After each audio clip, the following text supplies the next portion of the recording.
ज़रा सुनिए, जिस तरह इस्लामी जमहूरिया पाकिस्तान है, मज़हब की बात की जाती है, जिस तरह जमहूरियत की भी बात की जाती है, तो जमहूर को सबसे पहले साइड लाइन किया जाता है, कॉर्नर किया जाता है, खुले लाइन लगाया जाता है।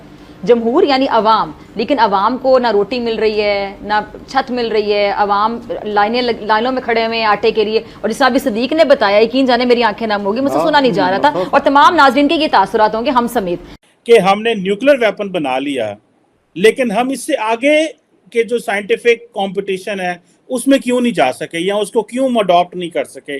तंजन कहते थे ना, लोग अचार से रोटी खाते हैं। आज लोगों के पास अचार से रोटी खाने के पैसे नहीं है डॉक्टर साहिबा।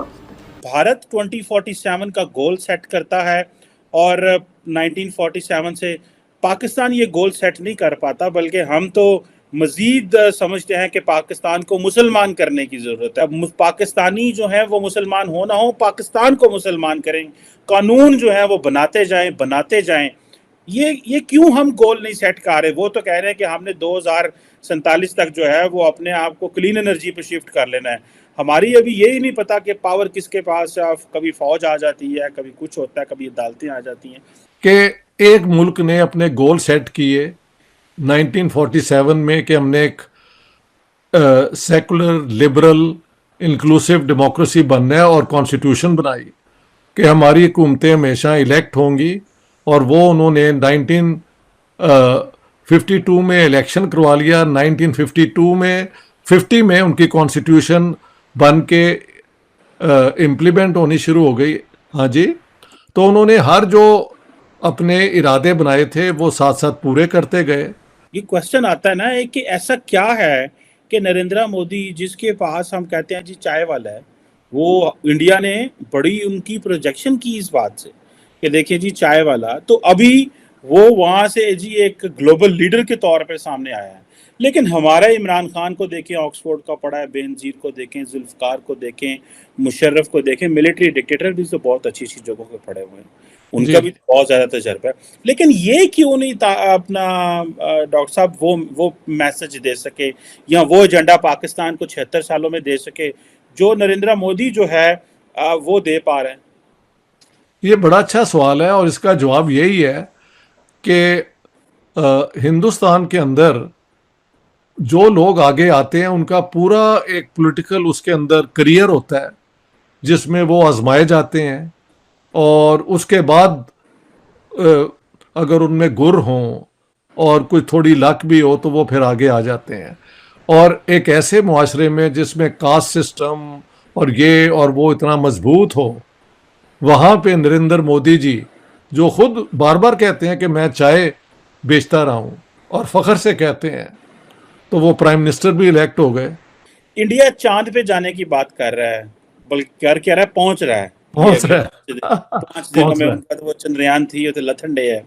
हम इस चीज में क्यों नहीं गए कि हाँ हमने चंद्रयान 3 बनाना है। हम इस चीज में क्यों नहीं गए, हमने 5वीं अगर चांद, just let's stick to this कि हमने न्यूक्लियर वेपन बना लिया, लेकिन हम इससे आगे के जो साइंटिफिक कंपटीशन है उसमें क्यों नहीं जा सके, या उसको क्यों अडॉप्ट नहीं कर सके। क्या आप समझते हैं कि यहाँ पे मिलिट्री एलीट की डोमिनेंस और उनके इंटरेस्ट उस हद तक चीज थे। और अगर हम चंद्रयान 3 टाइप या चांद पे जाने की बात करते तो रिसोर्सेज साइंस एंड एजुकेशन पे इन्वेस्ट करने पड़ने थे।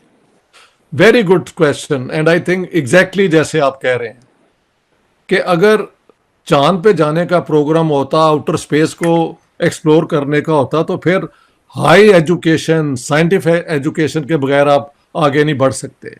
वो तो हमारा कभी प्रायोरिटी रही नहीं।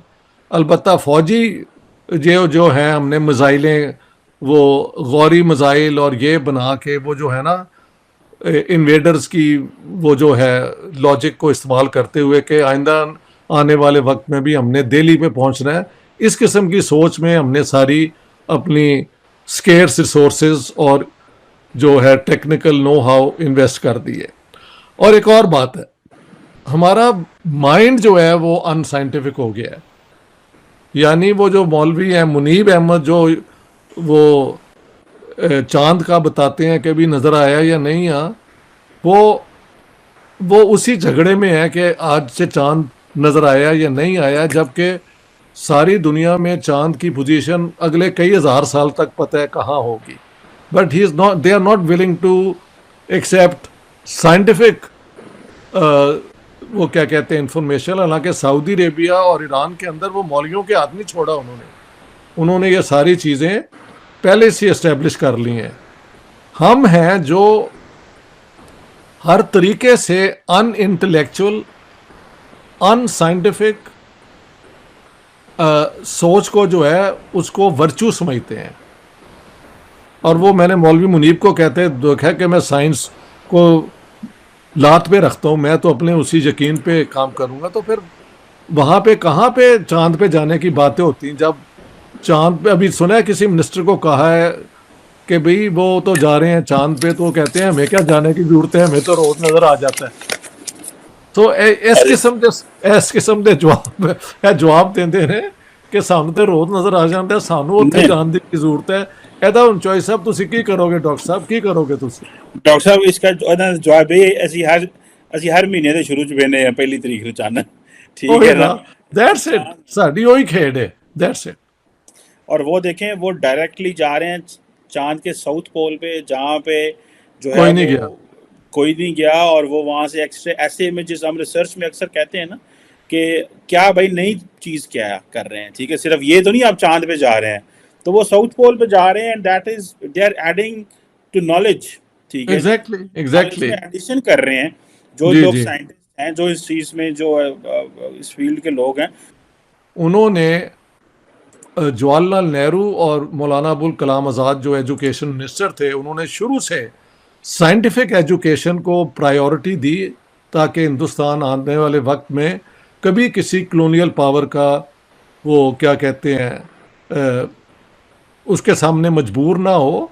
और उन्होंने जो भी अपनी तरक्की की है उसके अंदर, ठीक है, सबसे बड़ी कंट्रीब्यूशन सोवियत यूनियन की है कि उन्होंने उन्हें हैवी इंडस्ट्री लगाने में बहुत मदद की। और लेकिन उनकी एक के बाद जो भी हुकूमत आई उसमें उन्होंने इस किस्म के societal goals, social goals, economic goals वो बनाए, उनमें गलतियां भी हुई लेकिन साथ साथ करेक्शन होती गई। और अब तो मैं जो 3 महीने देख के आया हूँ, किसी को भी नज़र आ रहा है कि India is the emerging great power in the world.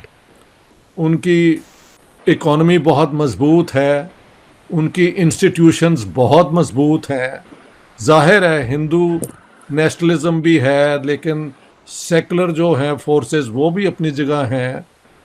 RSS से मेरी बड़ी मुलाकातें हुई, उनसे उनका पॉइंट ऑफ व्यू सुना, मैंने अपना सुनाया। तो एक महज़ब लेवल से आपने हर बंदे के साथ पॉइंट ऑफ व्यू के साथ इंटरेक्ट भी किया। तो इंडिया में एक मेच्योरिटी है। हमने क्यों ये इस किस्म के गोल बनाने शुरू कर दिए? और आज का जो कानून आप बता रहे हैं तो उससे मज़ीद लगता है कि ये सब क्योंकि इस दुनिया को बेहतर बनाने के लिए हमने कभी गोल पहले दिन से नहीं बनाया। तो अब आने वाली दुनिया के लिए क्या क्या करना चाहिए कि जुर्म अगर कोई करे तो सज़ा क्या मिले, दुनिया में भी मिल जाए और फिर जहन्नम में, उसके ऊपर हमारा कंसंट्रेशन है। तो ब्लास्फेमी लॉ पहले से ही है और उसका मिसयूज़ आप सारी दुनिया में हम बदनाम हैं फॉर दिस ब्लास्फेमी लॉ। उसके बाद वो पंजाब हुकूमत ने वो निकाह नामे के ऊपर भी कुछ इस किस्म की चीज़ें